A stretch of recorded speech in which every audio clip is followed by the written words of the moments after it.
Hi అండి, అందరికీ నమస్కారం. ఈ వీడియో అయితే ఫస్ట్ వీడియో పెట్టాను, కానీ నేను అరుణాచలం వెళ్ళాకైతే వీడియో పెట్టలేదు. కానీ ఇన్ని రోజులకి నాకు కుదిరింది ఈ వీడియో పెట్టేదానికి. మొత్తానికైతే మన నెల్లూరు నుంచి ట్రైన్ ఉంది అరుణాచలంకి. ఒక్క ట్రైను, అది వారానికి ఒక్కసారే ఆ ట్రైన్ ఉండేది. అది మొత్తం కూడా ఫుల్గా జనాలు ఫుల్ అయిపోతారు. మామూలుగా అది టైంకి రాదు, మనకి మార్నింగ్ 3కి వచ్చేది సాయంత్రం 5 కూడా అవ్వచ్చు, అలా ఉంటుంది దాని టైమింగ్ అనేది. అరుణాచలం ట్రైన్ అనేది అంత టైమింగ్స్ అనేది గ్యాప్ ఉంటుంది.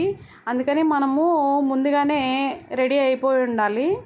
మాకైతే ఎర్లీ మార్నింగ్ 3కి రావాల్సిన ట్రైను 9:30కి వచ్చింది. మొత్తానికైతే ఎక్కాము, చాలా బాగా జరిగింది. మా ఫ్రెండ్స్ మేము కలిసి మొత్తానికి 14 మంది వచ్చాము మేము. ఇక్కడ వచ్చేసి శివగంగా ట్రస్ట్ వాళ్ళది మనము రూమ్ అనేది తీసుకున్నాము. అది వచ్చేసి మినిమం ఒక హౌస్ లాగా ఒక 14 మెంబర్స్కి సరిపోయేలాగా ఉండేలాగా తీసుకున్నాం. చాలా చాలా బాగుంది ఇది. ఇక్కడ ఇంకోటి ఏంటంటే ఒక్కరికి 400 పడుతుంది అమౌంట్ అనేది. అక్కడే మార్నింగ్ టిఫిన్ కానీ, ఆఫ్టర్నూను ఫుడ్ కానీ, ఈవినింగ్ టిఫిన్ కానీ మన హౌస్లో అనేది ఎలా అయితే ఉంటుందో ఫుడ్ వేడివేడిగా అంత బాగా, అంత రుచిగా, ఎంతో బాగుంటుంది, అంత టేస్టీగా. ఇది ప్రతి ఒక్కరు కూడా, మీరు ఎవరైనా అరుణాచలం వెళ్ళినప్పుడు శివగంగా ట్రస్ట్ అది అక్కడ అగ్నిలింగం దగ్గర, అక్కడ మీరు ఎవరైనా తీసుకోవచ్చు. ఎక్కువ మంది ఉంటే హౌస్ లాగా అనేది మనకి ఇస్తారు. అమౌంట్ కూడా చాలా తక్కువ పడుతుంది. అసలు బయట ఫుడ్ తినాలంటే చాలా ఖర్చు అవుతుంది కదా, అదైతే నాకు చాలా బాగా బెస్ట్ అనిపించింది. అందుకని మేము తీసుకున్నాము ఆ రూమ్ అనేది. నెక్స్ట్ మాకు వచ్చేసి ఎర్లీ మార్నింగ్ వచ్చేసి అభిషేకం అనేది ఉండింది. అభిషేకంకి మేము 4 o'clockకి వెళ్ళినప్పుడు కంప్లీట్ చలి. అసలు ఆ చలికి చిన్న పిల్లలు వేసుకొని అసలు ఒకరికొకరు దగ్గరగా కూర్చోన్నాము. మొత్తానికి మాకు 6 గంటలకి వచ్చేసి లోపలికి అభిషేకంకి తీసుకెళ్లారు. స్వామివారి అభిషేకంకి ఎంత ఫాస్ట్గా అంటే లోపల ఫాస్ట్గా తీసుకెళ్లారు. స్వామివారు అభిషేకం అయితే జరిగేటప్పుడు బయట ఎంత చలి ఉన్నిందో, స్వామివారు అభిషేకం జరిగేటప్పుడు స్వామివారి దగ్గర మమ్మల్ని కూర్చోపెట్టారు. ఎంత వేడంటే పూజారి వాళ్ళైతే అసలు చెమటకి తడిచిపోతున్నారు. అంటే నాకు తెలియదు అరుణాచలం అంటే అగ్నిలింగం అనేది నాకు తెలియదు. ఏంటి ఇప్పుడు దాకా బయట ఇంత చలి ఉంది, లోపల స్వామివారి దగ్గర ఇంత వేడి ఉంది అంటే, అప్పుడు మా ఫ్రెండ్ వాళ్ళు బ్రాహ్మిన్స్ కాబట్టి వాళ్ళకి బాగా తెలుసు కాబట్టి చెప్పారు, స్వామివారు అగ్నిలింగము, స్వామి దగ్గర వేడిగా ఉంటుంది అని చెప్పేసి. ఆ అనుభూతి అసలు చిన్న విషయం కాదు. అసలు ఆ అనుభూతి అనేది ఎవరికైతే అది అనుభూతి మనం ఫీల్ అవుతామో వాళ్ళకే అది తెలుస్తుంది. అంత అద్భుతం అనిపించింది నాకు. అసలు మొత్తానికి అభిషేకం అయితే చాలా చాలా బాగా జరిగింది స్వామివారి అనుగ్రహంతో. అభిషేకం అయ్యే ఒక 1/2 hour పట్టింది. 1/2 hour ఒక 1 hour లోపే వచ్చేసాము అభిషేకం అయిపోయేసి. ఆ తర్వాత అమ్మవారి అభిషేకం కూడా జరిగింది, చాలా బాగా జరిగింది. 2 స్వామివారు అభిషేకం కానీ అవి జరిగాక వచ్చాము. బయటకు రాగానే భోజనం అనేది మళ్ళీ చేసేసుకొని మళ్ళీ మనం గిరి ప్రదక్షిణ అనేది మేము 2 గంటలకి గిరి ప్రదక్షిణ స్టార్ట్ చేసాము.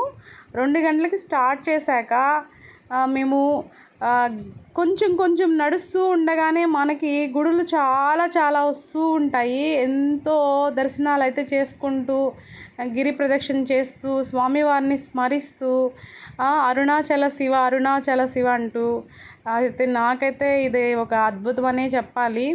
నేను 5 సంవత్సరాల నుంచి స్వామివారిని చూడాలి, ఒక్కసారైనా అరుణాచలం రావాలి అనుకుంటా ఉండేదాన్ని. మొత్తానికి శివయ్య అయితే ఎన్ని సంవత్సరాలకి నాకు పిలుపునిచ్చారు. స్వామివారిని దర్శనం చేసుకోవాలంటే కంపల్సరీ స్వామివారు పిలుపునైతే ఇవ్వాలంట. అలా జరిగితేనే అరుణాచలం అనేది వస్తామంట. అలాగా స్వామివారైతే ఇన్ని సంవత్సరాలకి నాకు ఆయన దర్శన భాగ్యం కలిగించాడు. నాకు చాలా సంతోషంగా ఉంది. అలాగే మేము 2 గంటలకి గిరి ప్రదక్షిణ స్టార్ట్ చేసిన వాళ్ళము. నైట్ 9 గంటలకి గిరి ప్రదక్షిణ అనేది మాకు కొంచెం లేట్ అయింది, చిన్నపిల్లలు ఉన్నారు కాబట్టి.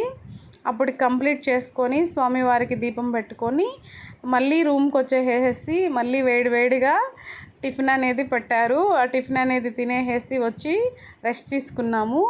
రెండో రోజు రమణ మహర్షి ఆశ్రమంకి వెళ్ళాము. అక్కడైతే 12 గంటల దాకేను. ఆ తర్వాత అయితే క్లోజ్ చేసేసారు. తర్వాత మళ్ళీ మధ్యాహ్నం మేము అరుణగిరి ఎక్కామండి. ఎంత బాగంటే అసలు అరుణగిరి కొంచెము అలుపు అనేది వచ్చింది, కానీ ఎక్కుతుంటే చాలా చాలా బాగా అనిపించింది. రమణ మహర్షి ఆశ్రమం కానీ, పైన ఎంత స్కందాశ్రమం కానీ, ఇంగ్లీష్ వాళ్ళండి ఎంతమంది అక్కడ ఒక్కొక్క ఆశ్రమంలో వాళ్ళు ఎలాగంటే మెడిటేషన్లోకి వెళ్ళిపోయి ఉన్నారు. అసలు వాళ్ళు ఎలా వెళ్ళిపోయారో కూడా, వాళ్ళు ఎలా ఉన్నారో కూడా వాళ్ళకి తెలియదు. అలాగా మెడిటేషన్లోకి వెళ్ళిపోయి ఉన్నారు. అసలు నాకైతే ఎంతో అద్భుతం అనిపించింది అరుణగిరి ఎక్కాక. స్వామివారైతే ఏదో ఒక రూపాన దర్శనమిస్తారు అని అనుకుంటారు అందరూ, కానీ మాకైతే సర్ప రూపములో దర్శన భాగ్యం ఇచ్చారు స్వామివారు. కన్ను మూసి తెరిసే లోపల చాలా పెద్ద సర్పం మాకు ముందు వెళ్ళింది. స్వామివారు అనుగ్రహమే అనుకున్నాను నేనైతే. నాకు చాలా చాలా సంతోషం అనిపించింది.